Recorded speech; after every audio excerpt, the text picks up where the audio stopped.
जय श्री कृष्णा।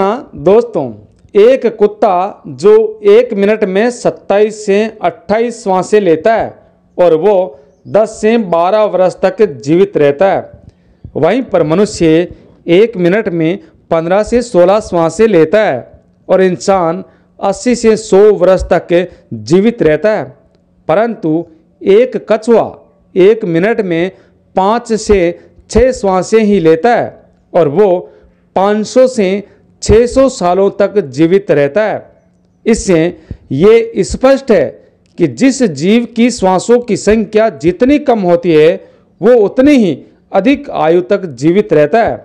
इसी बात को समझकर हमारे पूर्वजों ने श्वासों की संख्या कम एवं उनकी गहराई को ज़्यादा करने के विज्ञान पर कार्य करना शुरू कर दिया था, क्योंकि वो समझ गए थे कि इंसान को जीने के लिए साल या महीना नहीं, अपितु एक निश्चित संख्या में सांसें मिलती है और इन्हीं सांसों की गति को कम करके उनको लंबा किया जा सकता है।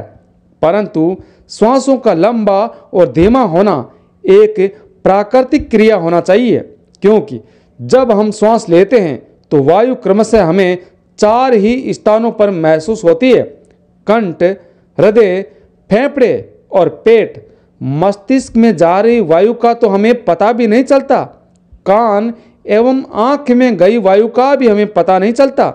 हमारे श्वसन तंत्र से भीतर गई वायु अनेकों स्थानों में अनेकों प्रकार में विभाजित हो जाती है, जो अलग अलग क्षेत्र में जाकर अपना कार्य करके पुनः बाहर निकल आती है। और ये सब इतना जल्दी हो जाता है कि हमें इसका पता भी नहीं चलता। हम सिर्फ इतना ही जानते हैं कि ऑक्सीजन भीतर गई और कार्बन डाइऑक्साइड बाहर निकल गई, परंतु भीतर वायु क्या क्या सही व गलत करके आ जाती है इसका ज्ञान हमें नहीं हो पाता है। यदि हम जोर से श्वास लेते हैं तो तेज प्रवाह के कारण बैक्टीरिया नष्ट होने लगते हैं।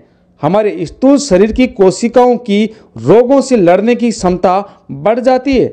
हमारी हड्डियों में नए रक्त का निर्माण होने लगता है और आंतों में जमा हुआ मल विसर्जित होने लगता है एवं मस्तिष्क की जागरूकता लौट आती है, जिससे हमारी स्मरण शक्ति तेज एवं दुरुस्त हो जाती है।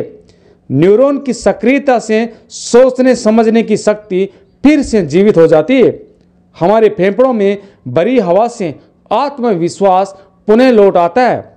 तनिक सोचिए, जब जंगल में हवा का तेज झोंका आता है तो जंगल का रोम रोम जागृत होकर सजग हो जाता है। सिर्फ यही एक झोंका हमारे भीतर कपालभाति या भस्त्रिका प्राणायाम हवा के उस तेज झोंके की तरह है। बहुत कम लोगों में ये समझ होती है अपने भीतर आंधी लाने की। अतः लगातार प्रयास एवं अभ्यास से ही आंधी का जन्म होता है। मात्र 8 या 10 मिनट की ये आंधी आपके शरीर एवं मन के साथ आपके संपूर्ण जीवन को बदल कर रख सकती है।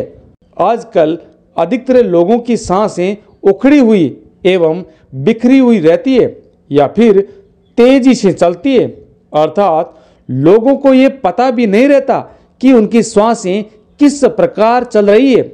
जब क्रोध का भाव उठता है तो श्वास बदल जाती है और जब काम वासना का भाव होता है तब भी श्वासें बदल जाती है, अर्थात इन दोनों ही स्थिति में श्वासें तेज हो जाती है। हमारे प्रत्येक भाव और विचारों के अनुसार हमारी श्वासें भी बदलती रहती है।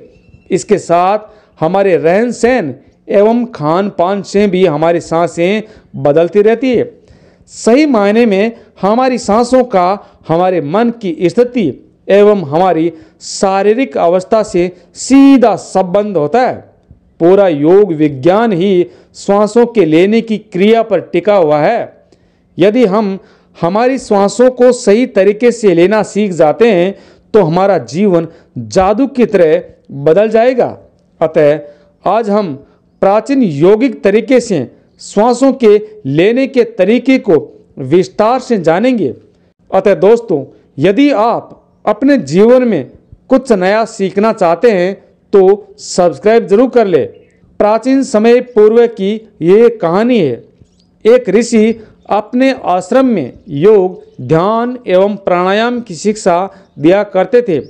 ऋषि स्वयं एक सिद्ध योगी थे। उन्होंने अपना काफी जीवन हिमालय की गुफाओं में साधना करते हुए बिताया था, जहाँ पर उन्होंने बहुत से सूक्ष्म मानवीय आयामों को बड़ी गहराई से समझा था। और अब वो अपने इसी अनुभव एवं ज्ञान को स्वयं एवं अपने शिष्यों के द्वारा जन समूह में पहुंचाना चाहते थे। एक दिन रात्रि के भोजन के पश्चात उनके आश्रम का सबसे बुद्धिमान एवं होनहार छात्र उनके पास आता है। अपने शिष्य के चेहरे को देखकर गुरुदेव समझ गए कि उनके मन में कुछ प्रश्न उठ रहे हैं। गुरुदेव के नज़दीक पहुंचते ही छात्र ने गुरुदेव को प्रणाम किया और बोला, हे गुरुदेव, मैं आपसे कुछ प्रश्न पूछना चाहता हूँ। गुरुदेव ने मुस्कुराते हुए कहा, पूछो, क्या बात है। तब शिष्य ने कहा, आप अक्सर कहते हैं कि योग, ध्यान एवं प्राणायाम का मूल आधार हमारी सांसें होती है और अपनी श्वासों पर नियंत्रण पाते ही हम अपने मन एवं विचारों पर नियंत्रण पा सकते हैं। तो आज मैं आपसे हमारी सांसें एवं योगिक क्रियाओं के बारे में विस्तार से जानने आया हूँ। ये सुनकर गुरुदेव अत्यंत प्रसन्न हुए और फिर कहना शुरू किया कि जैसा हमारा मन होता है, हमारी श्वासों की गति भी वैसी ही होती है। या फिर ऐसा मान लो, जैसी हमारी श्वासें होती है वैसी ही हमारी मनोदशा होगी। अर्थात हमारी श्वासों से सब कुछ जुड़ा है। जो हमारे भीतर घटता है वो भी, और जो हमारे बाहर घटता है वो भी। हमारे जीवन में घटित होने वाली हर घटना हमारी श्वासों से गहरा संबंध रखती है। अर्थात हम अपनी श्वासों पर नियंत्रण करके हम अपने मन एवं विचारों पर नियंत्रण कर सकते हैं। यदि तुम किसी योगी एवं एक सच्चे साधक को ध्यान से देखो तो आपको उसके चेहरे पर एक गजब सा ठहराव दिखेगा। एक सच्चा योगी बुरी से बुरी स्थिति में भी स्वयं को स्थिर एवं शांत रख सकता है।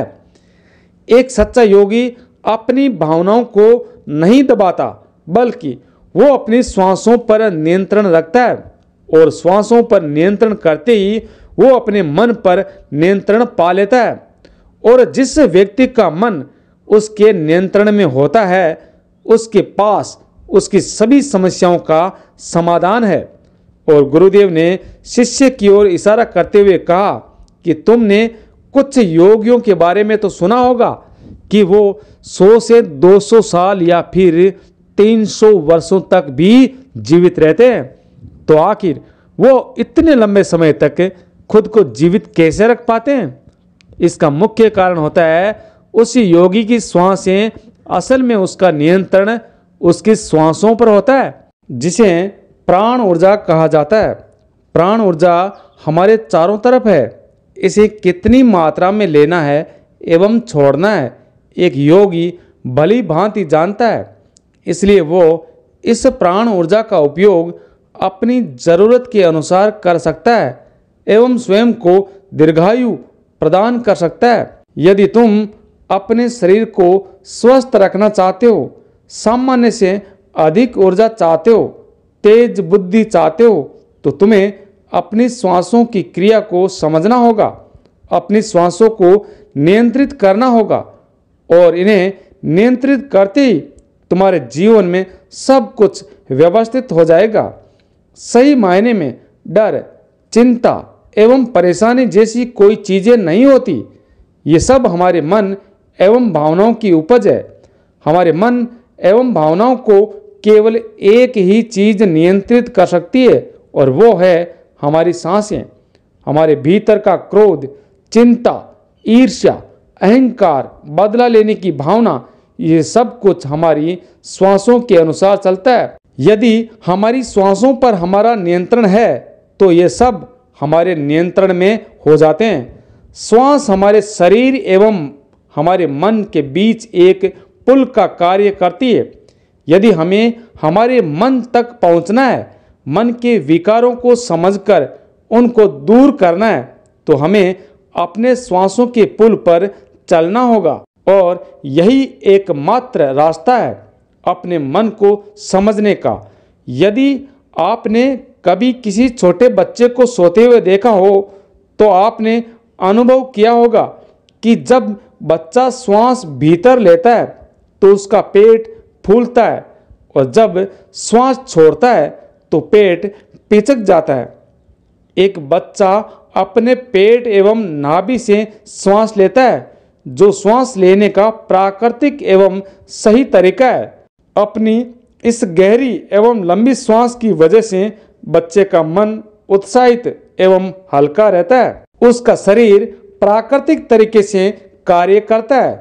आपने देखा होगा कि एक बच्चा अपने मन में किसी भी बात को ज़्यादा समय तक नहीं रख सकता और ना ही वो ज़्यादा समय तक नाराज या क्रोधित रह सकता है। यदि आप उसको डांट भी दे या फिर मार भी दे, फिर भी कुछ समय पश्चात भूलकर खेलने में वो मग्न हो जाता है और आपसे बातें भी करने लग जाता है। बच्चा इतना सरल इसलिए रह पाता है क्योंकि उसकी सांसें प्राकृतिक रूप से चलती है। हालांकि ईश्वर ने ये लंबी सांसें हर मनुष्य को दी है, परंतु इंसान ने अपने जीवन में कुछ अप्राकृतिक परिवर्तन कर अपनी श्वासों को छोटा कर लिया है।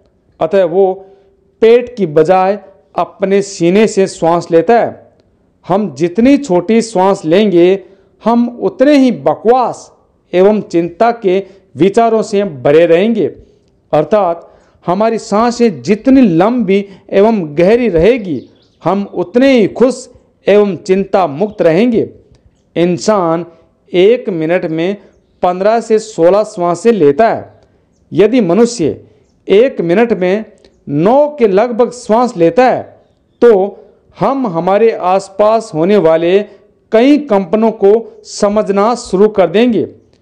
तुमने सुना होगा कि शेर अथवा जंगल के खतरनाक जानवर भी एक योगी के पास जब आते हैं तो वो पालतू बिल्ली की तरह व्यवहार करना शुरू कर देते हैं। ऐसा इसलिए होता है क्योंकि उन योगियों ने अपनी श्वासों की संख्या को कम करके जानवरों की भावनाओं एवं उनके कंपन से संबंध स्थापित कर लिया है। यदि 1 मिनट में श्वासों की संख्या 9 से कम हो जाए तो पेड़ एवं वनस्पति जो कार्य कर रहे हैं वो समझना हमारे लिए आसान हो जाएगा। यदि हमारी सांसें 1 मिनट में 6 से कम हो जाती है तो बेजान चीज़ें कैसे कार्य करती है ये समझना हमारे लिए आसान हो जाएगा। दूसरे शब्दों में कहा जाए तो ब्रह्मांड की प्रकृति समझी जा सकती है। और ऐसी ही अवस्था में पहुंचकर बहुत से योगी ब्रह्मांड के रहस्यों एवं उनमें घटित होने वाली घटनाओं को समझकर भविष्यवाणी कर देते हैं। दोस्तों, योग विज्ञान के अनुसार एक योगी, एक साधक ऐसी बहुत सी चीजें कर सकता है जो साधारण इंसान के जीवन से परे है। योगिक परंपरा में तो ये भी कहा जाता है कि अपनी श्वासों को कई घंटों तक रोककर एक इंसान नए आयामों का अनुभव प्राप्त कर सकता है। ऐसी बहुत सी खतरनाक बीमारियां जो जानलेवा हो सकती है, जिनका इलाज होना असंभव हो, उन्हें अपने मन एवं विचारों को श्वासों के जरिए नियंत्रित कर इलाज किया जा सकता है। एक व्यक्ति अपने सांसों को नियंत्रित कर अपने आने वाले जीवन को इस तरह व्यवस्थित कर सकता है कि उसके जीवन में किसी भी प्रकार की समस्या, दुख, दर्द उसे विचलित नहीं कर सकते। वो एक ऐसा मन सुव्यवस्थित कर लेता है जिसमें भौतिक जगत की किसी भी क्रियाओं का कोई भी असर नहीं हो सकता। जैसे सुख दुख, गर्मी सर्दी, वर्षा, अहंकार, भय, ईर्ष्या, घृणा, लोभ, क्रोध आदि से मुक्त होकर वो परम निर्मल स्थिति को प्राप्त कर लेता है।